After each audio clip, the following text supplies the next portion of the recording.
Bom dia, estou gravando essa aula durante o dia, né? Por isso que eu estou falando bom dia, embora a gente vai estar estudando aí à noite. Primeiramente, eu queria agradecer aos irmãos que se matricularam nessa matéria e desejar a vocês todas as felicidades e também um ótimo desempenho no decorrer desse semestre. Estamos iniciando agora esse novo período e nesse período a gente vai estar estudando História Eclesiástica 1 e também estaremos estudando seitas, heresias e apologética, né? Estaremos fazendo uma fusão aí das duas matérias. Gostaria muito de, primeiramente, convidar vocês a entrar realmente na pesquisa, no estudo dessa matéria, porque ela realmente faz toda uma grande diferença na questão de nossa compreensão, na questão de nossa visão, né, de que realmente é o mundo evangélico. E também, a estudar a história, nós estaríamos, de certa forma, estudando os atos do Espírito Santo na humanidade, em estar levando o evangelho de salvação a toda criatura, e também o fato de estarmos vendo o cumprimento das promessas de Deus, de tudo aquilo que ele estipulou lá no Velho Testamento, através das Escrituras, e agora se cumprindo nesse fluxo de tempo, né, que nós chamamos de história. Eu queria primeiro informar os irmãos que será como base obrigatória dessa matéria os irmãos adquirirem alguns materiais. O material mais importante que vocês terão que adquirir será o livro do Justo Gonzalez, né, a história do cristianismo ilustrada, da editora Vida Nova. Esse livro ele estava saindo em 10 volumes, né, são 10 livros. E agora a editora Vida Nova eles lançaram esses 10 volumes condensados em 2 únicos volumes. Então é um box, e esse box seria muito interessante os irmãos adquirirem, não somente para a questão de cumprir, né, as exigências dessa matéria, mas também como um material de pesquisa, e os irmãos irem montando assim a sua biblioteca. Tá? Isso é muito importante para que vocês possam estar aí tendo material de trabalho. Outra coisa que será exigida também dos irmãos vai ser a questão de confecção de fichas de leituras.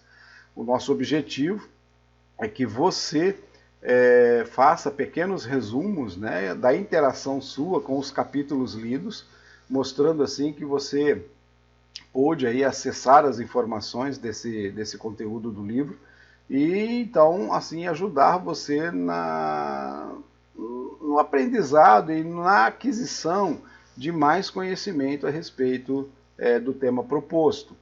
Outra questão também, esse vai ser o trabalho final, então nas duas matérias vocês terão um trabalho final para ser apresentado como composição da nota de vocês. O que irá compor a nota de vocês? Primeiramente, as fichas de leitura. Em segundo lugar, a apresentação do trabalho final. Esse trabalho final vocês deverão entregar até o último dia de aula. A gente está com o pastor Luiz Emílio já soltou o calendário desse ano, o calendário letivo. Depois eu vou estar mostrando para os irmãos a data final de quando vocês terão que entregar. Esse trabalho será o que eu chamo de linha do tempo. Essa linha do tempo, vocês terão que começar do ano 30 e seguir colocando os fatos, os eventos, até a data, até o nosso momento atual, né, que seria a questão da igreja contemporânea, tá bom? O que é importante nesse trabalho? Vamos pensar numa linha, e nessa linha você vai começar do ano 30, mais ou menos. A partir do ano 30, você vai colocar os eventos que aconteceram dentro desse período de 30 a 100. Você vai colocar quais são os governantes no território da Judéia, qual é o imperador regente, né, do Império Romano, E você vai colocar ali as principais discussões que estão acontecendo no seio da igreja nesse período. Quem são os principais personagens que estão encabeçando essas discussões? Tanto de propostas como também de contrapropostas. Quais foram as decisões que a igreja tomou? Exemplo, você tem ali por volta do ano 40, 45 mais ou menos, você tem o Concílio de Jerusalém. O Concílio de Jerusalém foi um cisma que aconteceu dentro da igreja, havia uma divisão, e esse cisma ele aconteceu porque você tinha um grupo de judeus chamados judaizantes. Esses judeus, eles eram opositores ao apóstolo Paulo. O apóstolo Paulo, ele ensinava a salvação pela graça, mas esses judeus, eles continuavam apegados ainda à questão do judaísmo, e eles praticamente diziam que não. A salvação era pela graça, mas era necessário também a questão de guardar os ritos judaicos, né? Todos os costumes, inclusive a circuncidação, a guarda das leis e também a circuncidação, o costume. E eles tinham um grande problema com o mundo gentílico, porque o mundo gentílico não estava se abstendo de determinadas coisas que eram odiosas para os judeus. Isso então gerou uma grande controvérsia, e Paulo então se dirige, né, para Jerusalém e se apresenta diante de Tiago, João e Pedro, que são os líderes da igreja em Jerusalém, Tiago, o líder responsável, e com isso ele apresenta o seu evangelho aos 3 líderes da igreja, para que esses julgassem se ele realmente estava pregando o evangelho de Jesus Cristo ou o evangelho próprio dele. Tiago então diz, né, que esse é o evangelho que tem que ser pregado, e ali então eles impõem as mãos sobre Paulo, consagrando Paulo para o ministério ao povo gentílico, e também a Pedro com o ministério de pregação do evangelho para os judeus. Então, as soluções que a igreja trouxe para essa problemática, né, para essa controvérsia, foi de que Pedro estaria pregando o evangelho para os judeus e de que Paulo estaria pregando o evangelho para os gentios, observando os seguintes critérios. Do lado judaico, eles não estariam exigindo dos gentios a circuncidação e as guardas de determinados ritos e costumes judaicos. Em contrapartida, os gentios teriam que estar se abstendo de imoralidades sexuais e de comer carnes sufocadas ou feitas no seu próprio sangue. Dessa forma, houve um consenso e a deliberação da igreja para essa harmonização, né, dos 2 blocos ocorreu dessa forma. Então o seu trabalho ele vai ter que consistir nesse sentido, de você observar, através da sua pesquisa, a controvérsia, o que está acontecendo ali, o que está se propondo, o que está se tendo de contraproposta e qual foi a decisão que a igreja, então, colocou ali. Nesse período do ano 30 ao ano 100, nós vamos ter também algumas proposições teológicas filosóficas. E essas proposições, geralmente, elas estão calcadas na discussão a respeito da pessoa de Deus, na pessoa de Jesus Cristo, né? Então são mais questões cristológicas, mais questões de trindade, e isso vai criar também alguns cismas dentro da igreja. Então, que filosofias estão acontecendo ali, que estão norteando ou influenciando a igreja cristã? Quais os grupos representantes dessas filosofias? Quais são os grupos dissidentes? Quais suas propostas? Então, a linha do tempo, você vai trabalhar dessa forma, de 30 a 100, olha, tivemos tais propostas, tivemos tais complicações, as soluções foram essas, os principais representantes, exponentes dessas propostas foram tais cidadãos, né? Você coloca dessa forma. Aí do ano 100 ao ano 200, do ano 200 ao ano 300, e assim sucessivamente, tá bom? Até chegar mais ou menos aí na igreja contemporânea.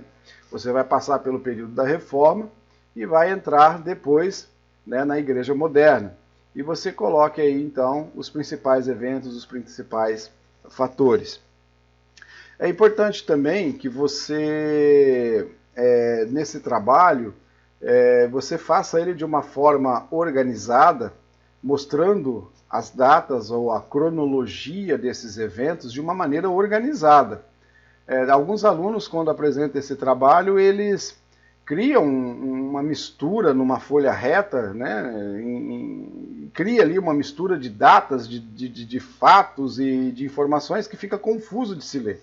A sugestão que eu dou foi a que um aluno usou no nosso polo de Mococa, em que ele uniu várias folhas, né? Ele uniu várias folhas fazendo tipo um rolo, aqueles livros antigos, né, de pergaminhos e de papiros do Velho Testamento. Ele então fez um rolo, e nesse rolo ficou uma linha contínua, onde ele vem colocando todos esses fatos, né, sucessivamente, e assim, de uma maneira limpa, a gente consegue ver o fluxo da informação com a cronologia nessa linha que ele criou. Outro aluno também, ele trabalhou numa folha sulfite, ele coloca em cima período lá 30 a 100, e aí ele descreve todos os fatos e eventos que aconteceu nesse bloco. Aí depois em negrita ele coloca período de 100 a 200. Em alguns lugares, se eu não me engano, ele fez de 30 a 150, depois ele fez de 145 a 210. Ele foi trabalhando assim por causa de incidência de alguns personagens, né? Para ficar uma coisa mais coerente com o período de existência de alguns personagens. Ficou um trabalho bem bacana também, né? Mas o nosso objetivo com isso é que você olhando uma linha, você imaginando uma linha do tempo, você consiga perceber e lembrar no período histórico, né, no tempo da história, aqueles fatos, aqueles eventos que estão acontecendo. A ficha de leitura que eu vou estar passando para os irmãos, ela é bem simples, vai ter o cabeçalho lá com os seus dados, e você só vai responder o que você achou do capítulo lido, né, o que você acha que acrescentou para você, se aquilo trouxe ou não alguma informação nova, se tudo ali você já sabia, já tinha conhecimento, e um pequeno resuminho, né, do que você entendeu daquele capítulo lido, quais foram os principais pontos ali. Então é uma coisa bem simples. Eu fui seminarista, né, me formei e sei o quanto que é difícil a gente ter tantas matérias, né, tantos livros para lerem e tantos trabalhos para serem feitos. Mas uma das coisas que eu aprendi foi que se a gente não se disciplinar e destinar um determinado tempo da nossa carga horária do dia para se dedicar à leitura e à confecção desses trabalhos, é impossível a gente estudar teologia. A ferramenta do teólogo são os livros. Então o nosso papel é ler, é ler, é ler e é ler. Então se você quer realmente se formar, se você realmente quer ter o conhecimento, né, em teologia, vamos ter que ler bastante. Então é preciso haver disciplina. Eu queria também indicar para vocês alguns aplicativos interessantes. Eu descobri um aplicativo recente na Play Store, o TES.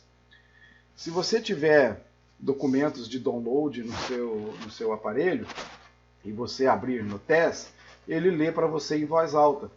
Então eu penso que é uma ferramenta que pode dar um ganho aí bem interessante na leitura. Eu particularmente gosto de alguém lendo para mim.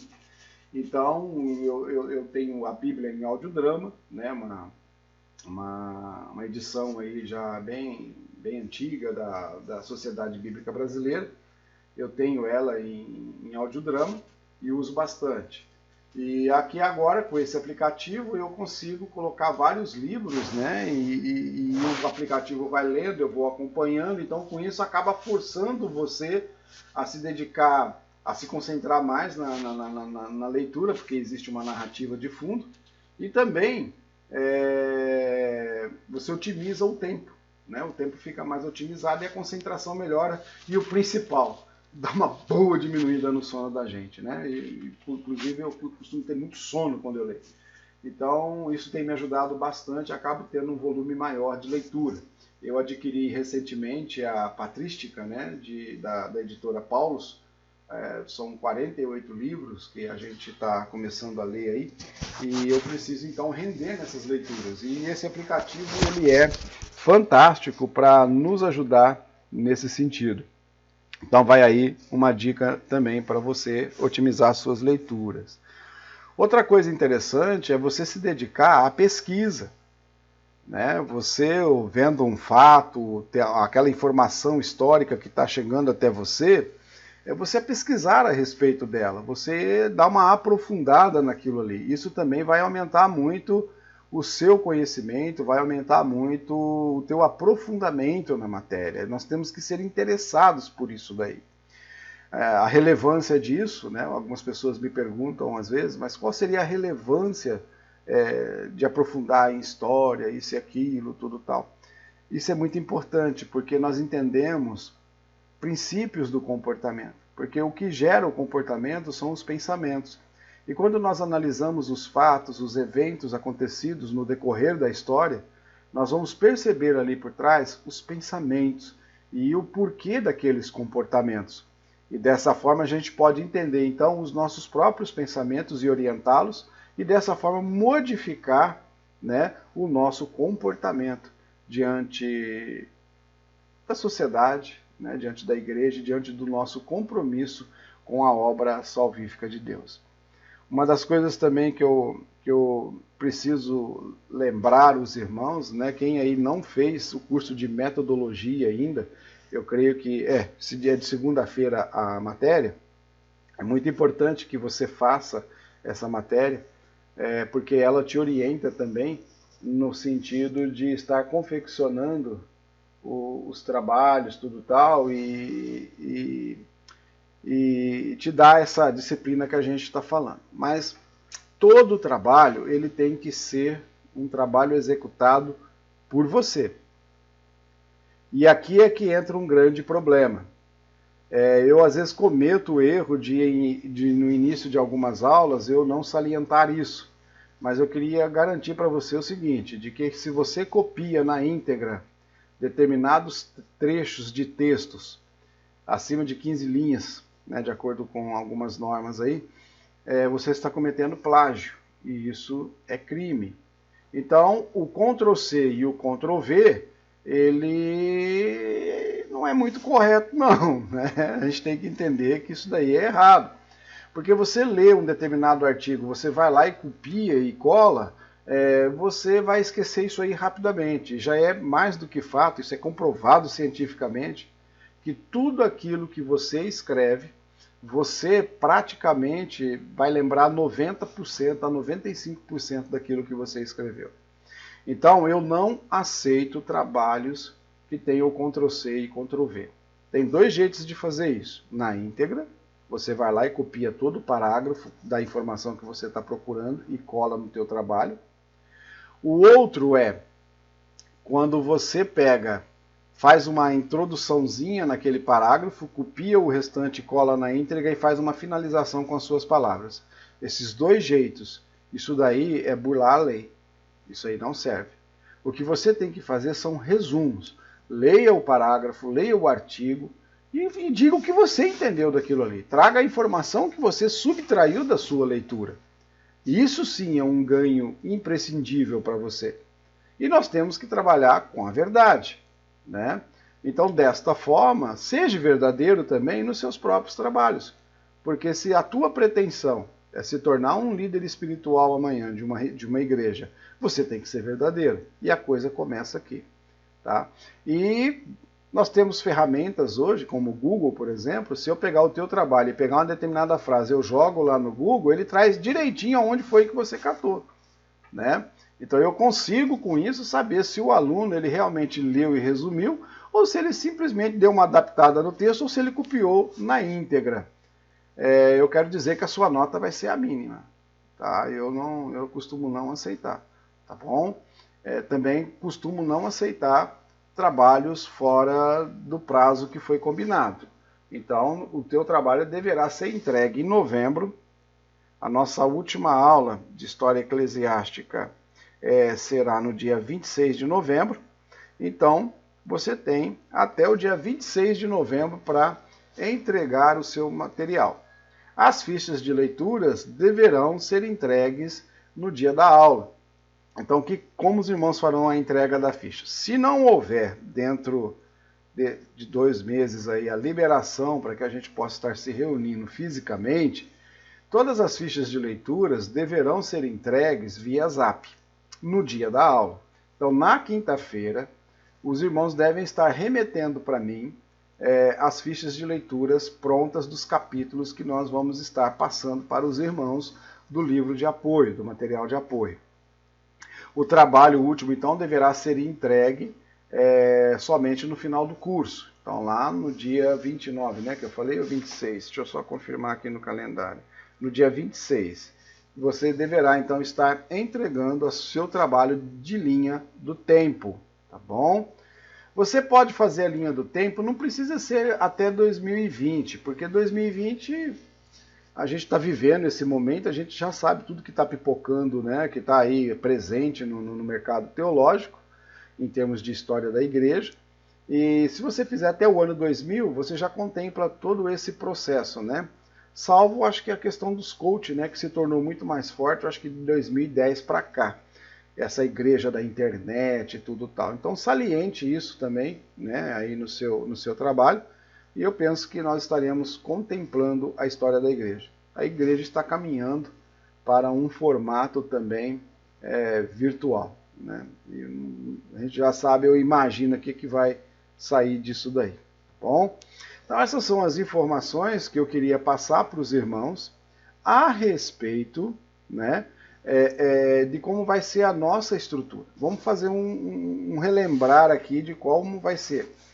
Eu vou estar gravando as aulas durante a semana, vou passar para os irmãos vão assistir a aula, vão ali degustar e estudar o material apresentado. Vocês vão ler o capítulo do livro em uma semana, preparar a ficha de leitura e vão se debruçar, né, espero eu, cotidianamente, sobre a confecção da linha do tempo. E o tempo todo eu estou com o celular. Então, me perguntem, vão me consultando, vamos interagir nesse sentido, vamos tirando dúvidas, pedindo informações, e a gente vai aí fazendo todo esse processo juntos, tá bem? Infelizmente, por se tratar de uma aula virtual, nós não temos tanto a interação, isso fica um pouco prejudicado. E eu gosto muito de explicar, de voltar, refazer, e às vezes aqui a coisa não vai ser tão simples assim. Então eu confesso que nunca fiz desse jeito, não sei fazer, tenho dificuldades com isso, e a gente vai estar aprendendo junto e vamos dizer assim, a gente vai estar melhorando esse processo, né? Então eu conto demais com a ajuda dos irmãos nesse sentido, tá bem? Vou procurar também constantemente estar passando bibliografia para os irmãos de muitas das coisas que a gente vai estar trabalhando aqui e também bibliografia de consulta, né? As bibliografias são preciosas. Pô, essa informação, isso aqui, onde você pega isso? Onde você conseguiu aquilo, tal? Vamos trocar figurinha nesse sentido, porque tem coisas que vocês vão falar e vão colocar que eu não sei quem escreveu, passa para mim. Eu também quero ter esse conhecimento, né? Então vamos trocar figurinha nesse sentido. Eu penso que nós vamos ter muito a contribuir um para com os outros nesse sentido, tá bem? O diretor do seminário deixou estipulado que toda quinta-feira na live, se você não comparecer na live, isso será considerado como falta, tá bem? E respeitando aí todos os limites, né, de presença do seminário. Me parece que você pode ter até 25% de falta, uma coisa assim. Então não deixe isso daí estourar, né, para você perder todo o bom trabalho que certamente você vai estar aí realizando, tá bem?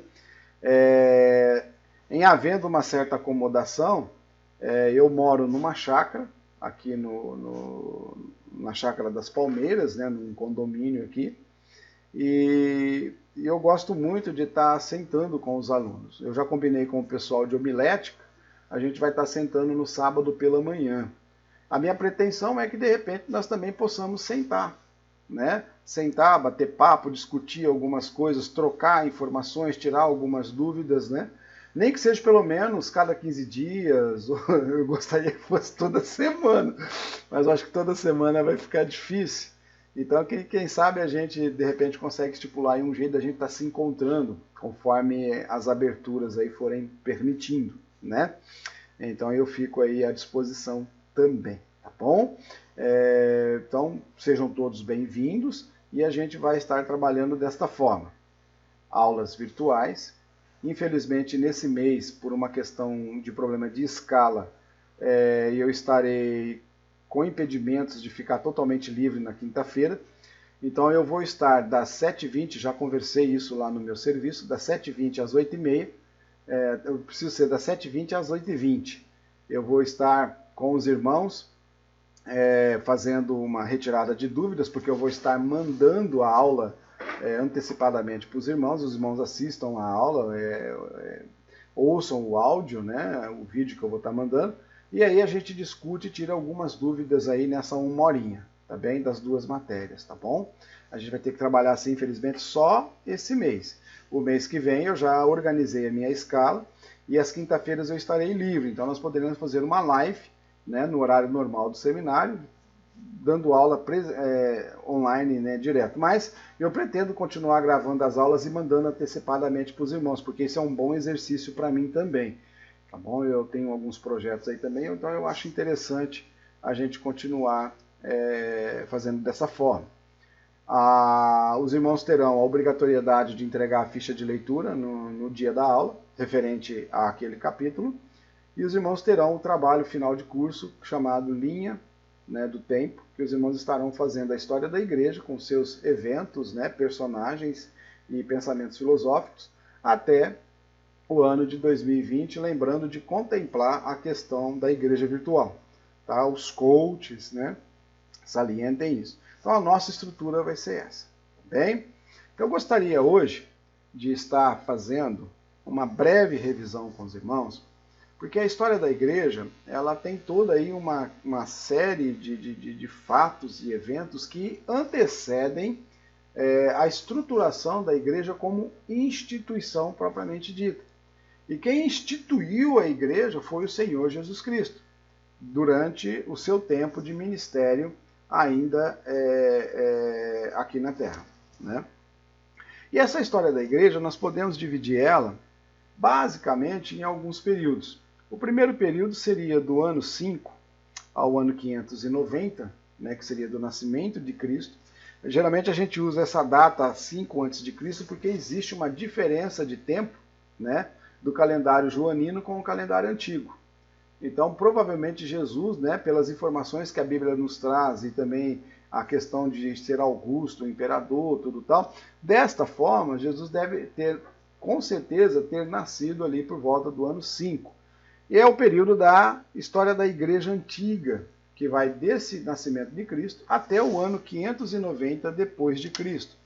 O segundo período que nós podemos dividir a Igreja, que vai do ano 590 a 1517, é a Igreja Medieval.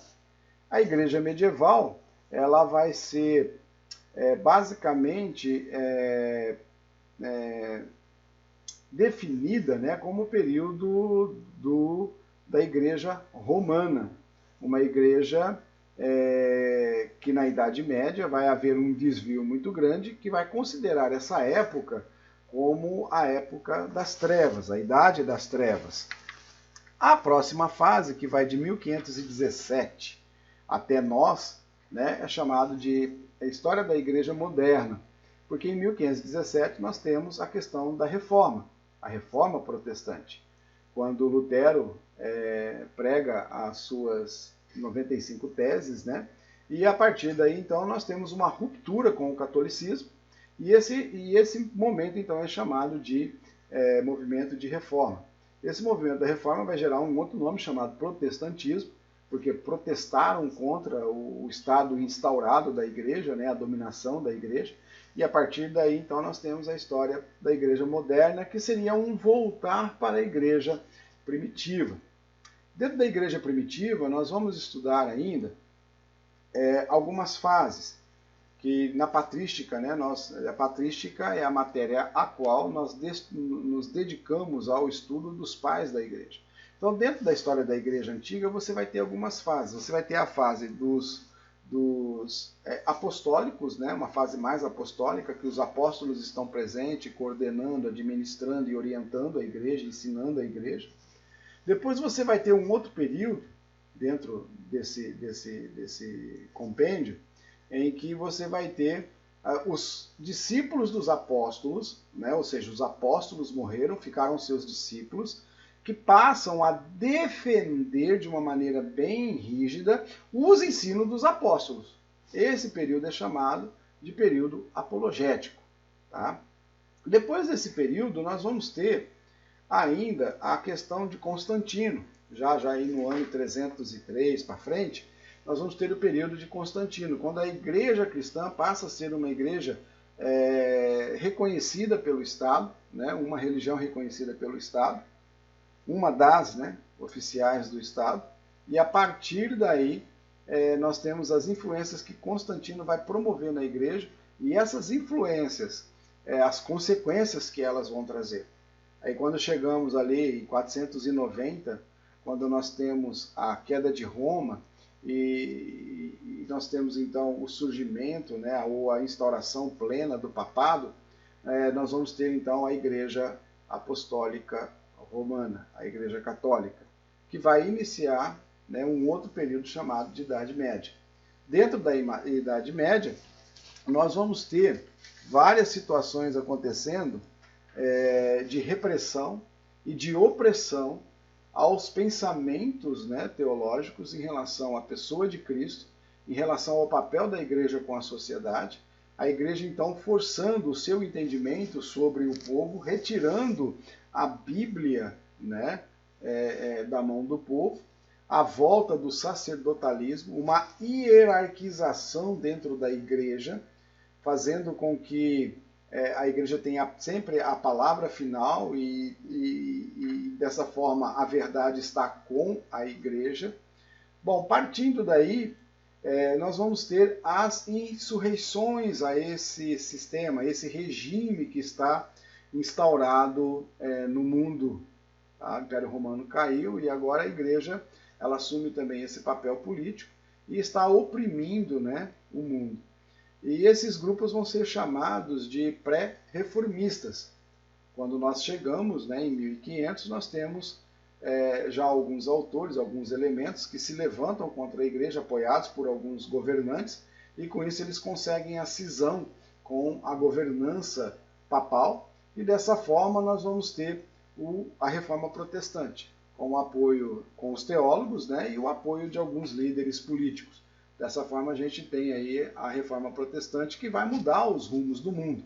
A Bíblia volta para a mão da população, cada um tem o direito e a autonomia, a liberdade de poder estudar a Bíblia e chegar às suas próprias conclusões, e com isso nós vamos ter aí o trabalho frenético, né, dos teólogos, produzindo muitos materiais e tal, e com isso a gente vê esse colorido bonito e a igreja voltando às suas raízes. Mas a Igreja Católica não ficou quieta, né? A Igreja Católica vai iniciar um movimento chamado Movimento de Contra-Reforma, onde eles tentam, através da introdução de alguns livros considerados apócrifos, lá em 387 pelo Concílio de Hipona, eles introduzem alguns livros na Bíblia Vulgata Latina, que foi confeccionada por Jerônimo, né, em 430, e para dizer que a Bíblia dos reformados, né, do pessoal da Reforma, era uma Bíblia falsa, e que só a Igreja Católica possuía a Bíblia verdadeira.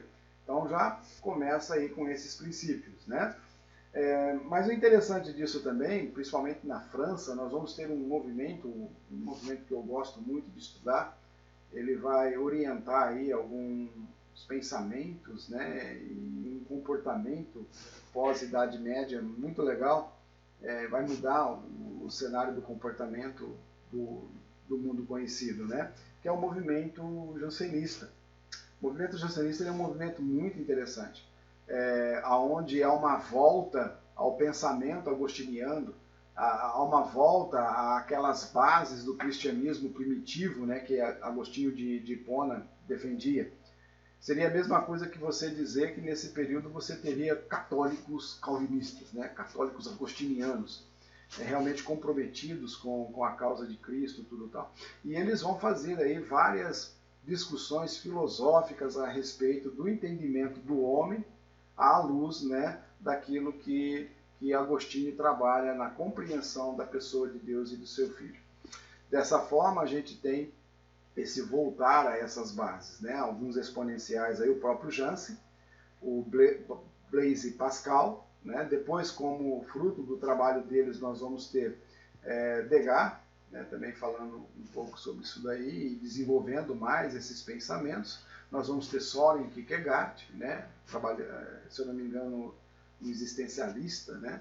Alguns fenomenologistas saindo também desse processo, como Merleau-Ponty. E também nós vamos ver que esses pensamentos, né, de Blaise Pascal, de Degas, de Nietzsche, eles vão influenciar fortemente alguns outros pensadores não cristãos, tá? Nem de igreja católica e nem protestante. E eles vão iniciar um movimento mais para frente que vai se chamar o movimento positivista. Esse movimento positivista, ele vai acontecer uma evolução nesses entendimentos, umas fusões aí de outros princípios filosóficos, e ele vai gerar um movimento chamado movimento determinista. Esse movimento determinista, basicamente, é o que nós estamos vendo aí hoje de igrejas que determinam isso, determinam aquilo, aonde você pôr o pé, você vai conquistar e vai por aí assim afora. Né? Então você perceba que aquilo que nós estamos vivendo hoje, vendo de coisas esquisitas em relação ao Evangelho, entenda, não é novo. Isso tudo foi já visto lá atrás, isso tudo já foi vivido lá atrás. O que acontece é que eles sofrem uma mistura de outros pensamentos, então ele parece um bicho diferente, mas na sua essência são basicamente coisas que já foram todas vividas lá atrás e criaram muito problema no seio da igreja. Tá? Então, estudar a história é entender todos esses processos e dessa forma a gente consegue nos orientar no nosso presente, perceber as nossas falhas e dessa forma tentarmos ter uma postura o mais coerente possível com o Evangelho de Jesus Cristo, promovendo, né, também um exemplo para aqueles que virão no futuro. Então, estudar a história é muito importante. Baseado nisso, como eu já disse, muitos autores defendem que a história da igreja são os atos do Espírito Santo. É o ato do próprio Deus, né, em estar cumprindo as suas promessas, de estar, através das suas ações, realizando aquilo que ele prometeu. Mas o que é aquilo que ele prometeu? Como que tudo isso começa? Então eu queria convidar os irmãos, né, a estar revendo isso comigo. Vamos lá.